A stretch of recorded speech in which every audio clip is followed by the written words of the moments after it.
Selamat datang kembali di sesi kupas tuntas kita. Hari ini kita bakal selami lagi nih pemikiran strategis dari Robert Greene.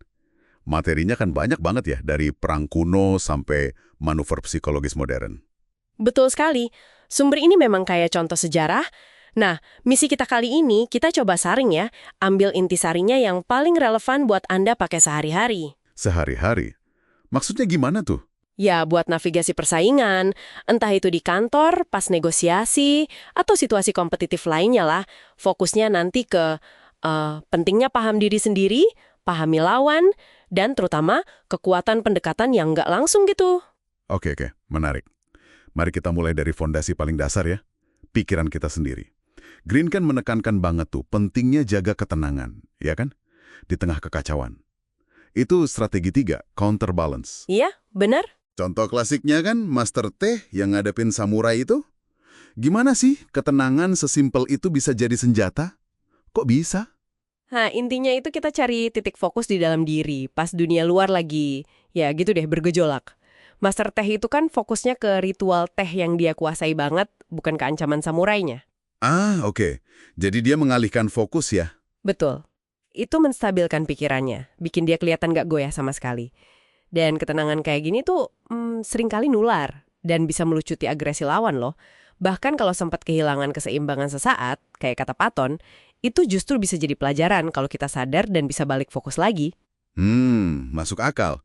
Selain kuasai diri, penting juga kan ya buat pahami lawan secara mendalam. Ini nyambung ke strategi 13, intelligence. Tepat. Ini bukan cuma soal ngumpulin data aja kan? Tapi lebih ke ngebaca yang nggak diomongin gitu. Nah itu dia, hati-hati sama jebakan terbesarnya. Kita suka memproyeksikan asumsi atau emosi kita sendiri ke orang lain. Itu bahaya. Oh iya, sering tuh kayak gitu. Greene kasih contoh Napoleon. Dia kan sangat bergantung sama mata-mata buat paham motif sebenarnya si Metternich, politisi Austria, yang licin itu. Napoleon cari pola perilaku, bukan cuma dengerin kata-kata manisnya doang. Jadi kuncinya apa dong? Kuncinya, nilai orang dari tindakan mereka. Dari waktu ke waktu. Perbuatan itu jarang bohong, gitu loh. Oke, nilai dari tindakan. Catat. Nah, setelah paham diri dan lawan, gimana cara interaksi yang efektif? Terutama kalau ada konflik nih. Greene kan seringnya nyaranin pendekatan nggak langsung ya. Iya, sering banget. Misalnya, strategi 9, counter attack. Ini maksudnya bukan sekedar balas nyerang langsung kan ya? Bukan, sama sekali bukan begitu. Counter attack di sini tuh lebih ke, gimana ya, kesabaran strategis.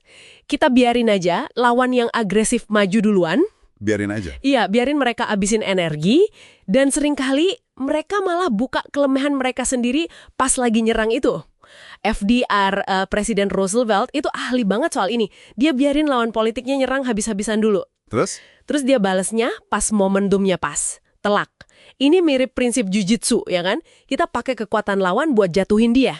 Wah, ini kayak ngasih lawan tali yang cukup buat gantung diri mereka sendiri gitu ya. Membiarkan mereka jadi terlalu pede atau salah langkah. Persis, itu dia esensinya. Pendekatan nggak langsung.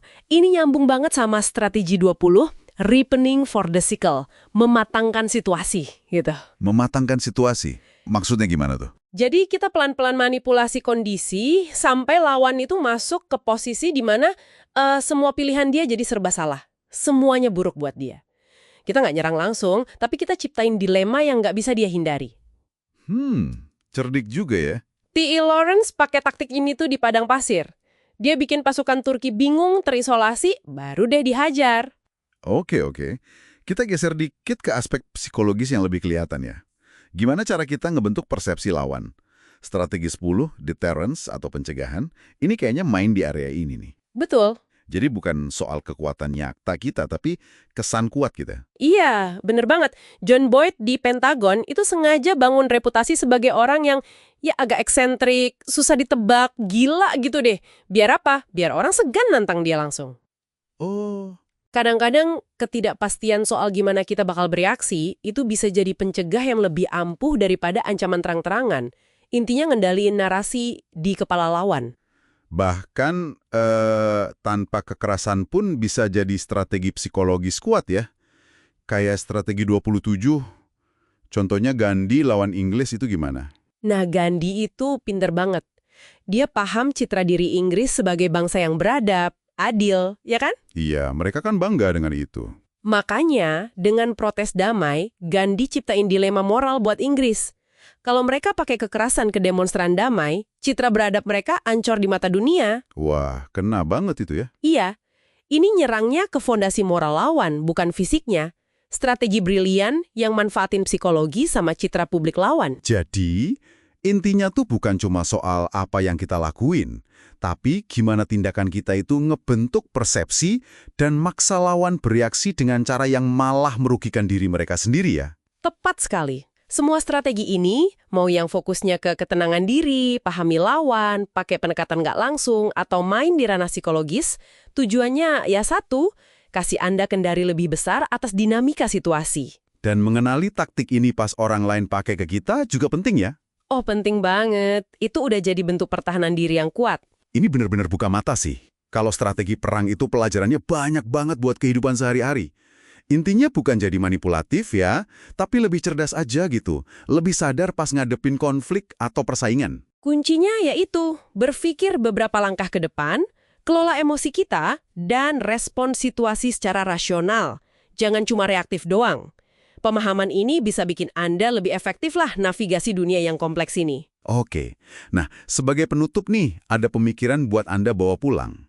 Gimana pemahaman tentang berbagai strategi ini, termasuk yang mungkin kedengarannya agak gelap atau nggak langsung, bisa bantu Anda melindungi diri dan capai tujuan secara etis dalam interaksi sehari-hari, tanpa harus jadi agresor gitu.